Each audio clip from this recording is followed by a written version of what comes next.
Hey, what's up everyone, Ollie here. So how I made $5,000 a month when I was 21.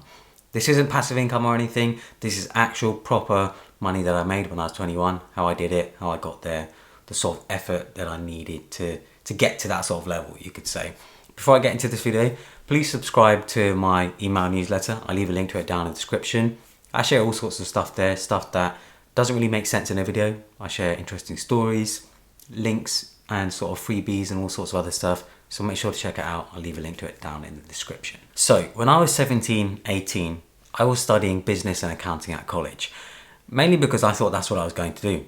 I didn't really even see myself doing what I do today.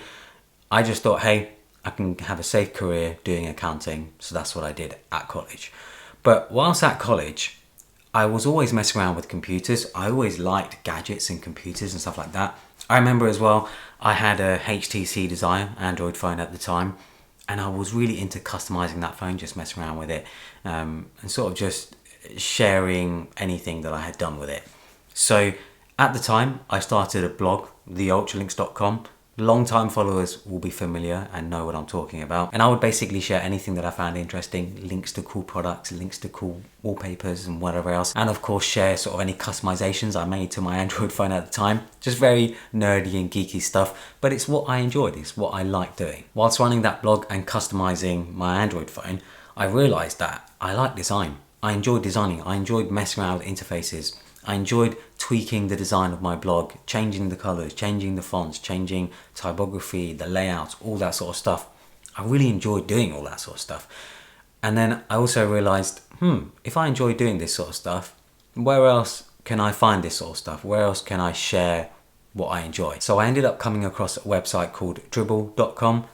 UI designers and a lot of people in the design space will be familiar with Dribbble.com. Dribbble.com is basically a website where you share UI design work. Like-minded UI designers would share their work. So I made a profile and I started sharing my work. And this website I feel like had a massive, massive impact on my career as a designer and everything that I do. I feel like it very much sort of defined where I am today when it comes to design and stuff. Yeah, it just had a big impact on my life. So I started sharing my designs on Dribbble, anything I found interesting, anything I was designing, anything I was messing around with at the time. And over time, I had built up a profile. And by the time I was like 21, so 2 years later, I had people contacting me. I had people asking me to design their apps and websites. And it sort of just went from there. I wasn't charging much by today's standard, and I was only charging sort of on a project basis rather than hourly. And I think for me that worked quite well. So when I averaged it out over a year how much I had made, I worked out that I was making around $2,000 to $3,000 a month just from doing design work, client work. And to me that was a lot of money. That was amazing money. I thought, hey, this is crazy. Like, I'm making such good money from just doing design work, doing something that I already love doing, but people are paying me for it, which is just insane. At the same time, I was still running my blog, theultralinks.com. I was still posting on there, and that was getting around 500,000 views a month, which isn't crazy, but still, again, I feel like it's quite impressive considering that I didn't have anything sort of to go from. It was my first blog, it was my first website, and yeah, I was just posting random content on there, and people just seemed to enjoy it. And I had ads running on it, and that was generating, again, around $2,000 to $3,000 a month. And I remember at its peak, that was generating sometimes $5,000 a month, which is, again, to me, that was just a ridiculous amount of money at the time. The great thing about running that blog was that it was somewhat of a passive income source, and I didn't really know it at the time because I was just doing it for fun, because it would generate me money whilst I wasn't actively working on it. I would maybe spend an hour or two a day sort of posting new content, coming across new content, because I was browsing stuff on the internet anyway. I was always looking at news articles. I was always looking at products and sort of new tech and gadgets and stuff. So it was stuff I already found interesting. And I was just sort of posting it on my own blog, sharing it with people who may be interested. So what did I learn from all of this, and how did I make it happen? So when I was making money from designing websites, it didn't happen overnight. So I started posting on Dribbble in 2011, 2012. I've actually deleted a lot of the stuff from 2011 because it's just so terrible and ugly.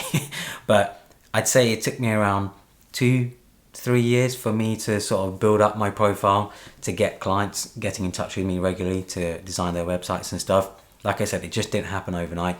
It was a couple of years of grinding, a couple of years of sort of posting regularly to get my profile up to a position where, you know, people would see it valuable enough to hire me. The most important part of it though was that I was sharing my work, whether it be good or bad. I was just sharing it. I was putting myself out there. I could be the best designer in the world. I could make some of the cleanest, best designs you could ever see. But if I don't post it online, if I don't post it and share it with people, sort of share it out there in the world, no one's going to see it. So no one's going to know that I'm the best designer in the world because no one can see the work. So I realized that you don't need to be the best. As long as you sort of have your own sort of style, you post regularly, there's always going to be someone out there who's going to want to hire you. And of course, if you're professional and you can get along with people and sort of deliver to the client, deliver what they want, then yeah, you're going to build up a good relationship with clients and they're naturally going to refer you to other people, which is exactly what happened to me. I always tried to help my clients. I always tried to work with them, deliver what they actually wanted. And if they did want any sort of changes or whatever, I wanted to change stuff around, I would just do it because I knew that having the relationship, being reliability is one of the most important things I've learned just from doing work over the last 10 years. Being reliable, turning up and just being available is what clients value the most. I think I was sharing a piece of design every week, which really helped build up my profile.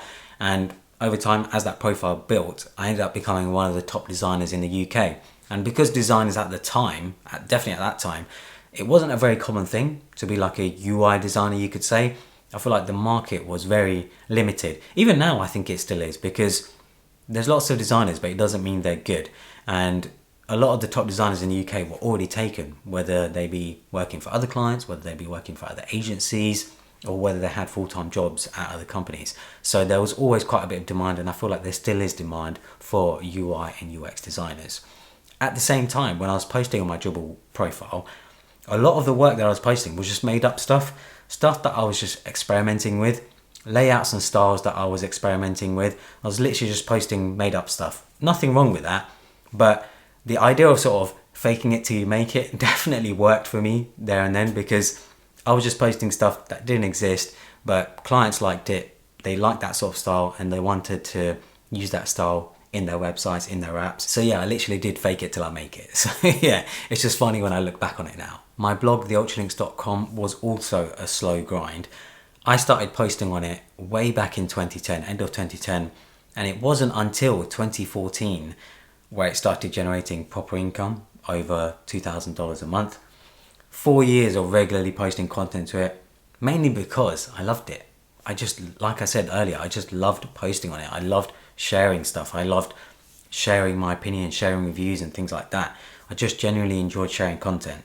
The website itself is pretty much dead now, as I've fallen out of love of sort of posting on it, but I've realized I still like sharing content. It's just transformed. So now I'm making YouTube videos. It's still sharing content, but it's just sharing it in a different format. And I enjoy making YouTube videos. I enjoy sharing videos. And at the same time, my YouTube channels make me good money, make me good, reliable income. And video content, especially right now, is just really blown up. I feel like it's just even more popular than written content is. Maybe I'll bring it back from the dead at some point, because I still feel like it has potential. I currently just don't have time to maintain it, so it's kind of just sitting in the background. I don't think I've posted on it since last year, something. I think it's like October, November last year. So yeah, maybe I'll start posting on it, or sort of redesign it, retransform it into something. I've always liked the idea of maybe transforming it into a catalogue of just like cool products, cool things from around the web. But we'll see what happens to it. But yeah, those are two of the ways at the time that I was making around $5,000 a month at 21, 22. For me, that was a great amount of money. I mean, it still is when I think back to it. I think, man, like I worked really hard to get to that sort of level, to make that sort of money. It didn't happen overnight, and it's not sort of any trickery or anything behind it. It was literally just grinding away and getting to a position where people would hire me to design their websites and stuff. People would pay for ads on the blog itself, and also just had, normal Google AdSense ads as well running on it. And yeah, it was a good way to make money. Even now, I think to myself, hey, $60,000 a year, $5,000 a month. I think if I tried, I could definitely get by on that. That's enough money for me to get by on, for sure. With my mortgage and everything else and all of my expenses and stuff, I do try to live below my means. But Hopefully this inspires some people, especially people who are in their early 20s. If you're grinding away at something and it's not working, maybe just go for a little bit longer. But of course, do it if you enjoy it. If you don't enjoy it, I don't think it's gonna really be a good way to make money, because you're not going to enjoy waking up in the morning and doing it. I think that's one of the most important things that I've learned from just doing all this sort of stuff. I wouldn't be making YouTube videos if I didn't enjoy it. I wouldn't enjoy making them if I didn't enjoy sharing this sort of stuff, sharing this information with other people. It's just good fun, and it's also good fun to find other like-minded people who are interested in the same sort of stuff. So I hope you guys enjoyed this video. Like I said at the beginning of the video, subscribe to my newsletter. I share lots of content that I don't really share anywhere else because it doesn't make sense anywhere else. Hope you guys enjoyed it. Follow me on Instagram and Twitter, and subscribe for more.